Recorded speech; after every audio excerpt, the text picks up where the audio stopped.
weeks later, her body is found floating in a rooftop water tank. This is the mystery of Elisa Lam, a case that has haunted the internet for over a decade. Was this an accident, a murder, or something even darker? Who was Elisa Lam? Elisa Lam was a 21-year-old student from Vancouver, Canada. She studied at the University of British Columbia. On her blog, she spoke openly about her struggles with bipolar disorder and depression. Despite her challenges, she was bright, ambitious, and loved to travel. In January 2013, she set off on a solo trip through California. Her last stop, the Cecil Hotel in Los Angeles. She checked in on January 28th. By January 31st, she was never seen again. A history of horror. The Cecil Hotel wasn't an ordinary hotel.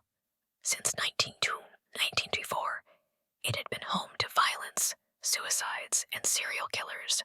Richard Ramirez, the Night Stalker, lived there while committing his crimes. Jack Unterweger, a serial killer, stayed there while posing as a journalist. Many residents and guests died under mysterious circumstances.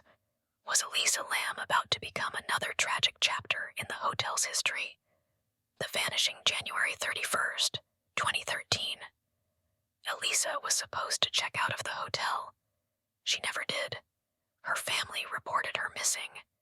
The LAPD launched a massive search. They found no sign of a struggle, no sign of Elisa, until they checked the surveillance footage. February 1st, 2013. Hotel security footage. Elisa steps into the elevator. She presses multiple buttons.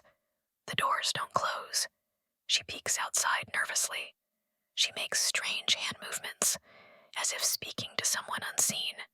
She steps out, disappears, and is never seen alive again. The footage was released to the public on February 13th, and it went viral. Millions of people tried to decode her behavior. Was she having a psychotic episode?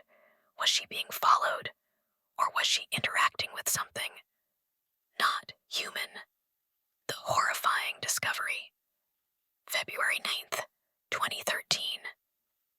2 weeks later, guests at the Cecil Hotel started complaining. Low water pressure, black water coming from the taps, a foul taste. A maintenance worker climbed onto the roof. He opened a water tank and found Elisa Lam's body floating inside. She was naked. Her clothes and belongings were at the bottom of the tank. But how did she get in? The water tank was locked, hard to access, too heavy for one person to close from the inside. Something wasn't adding up. The autopsy and unanswered questions. The official cause of death, accidental drowning. The coroner said Elisa was not murdered. There were no signs of trauma, no signs of sexual assault. Her toxicology report, only traces of her prescribed medication. Was she off her meds?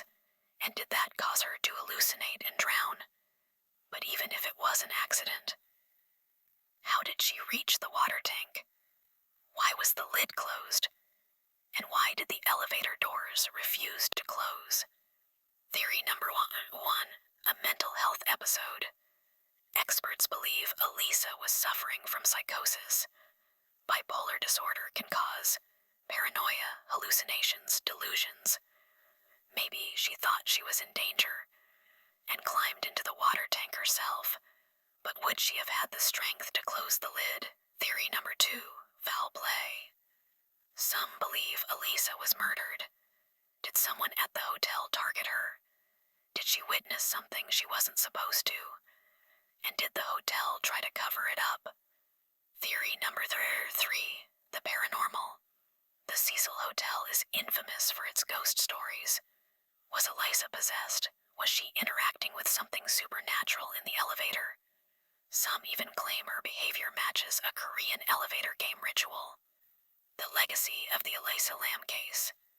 The case inspired Netflix documentaries, podcasts, and horror films. To this day, people still try to solve it, But one fact remains. The mystery of Elisa Lam may never truly be explained. A haunted hotel, a disturbing elevator video, a body in a water tank. What really happened to Elisa Lam? What do you think?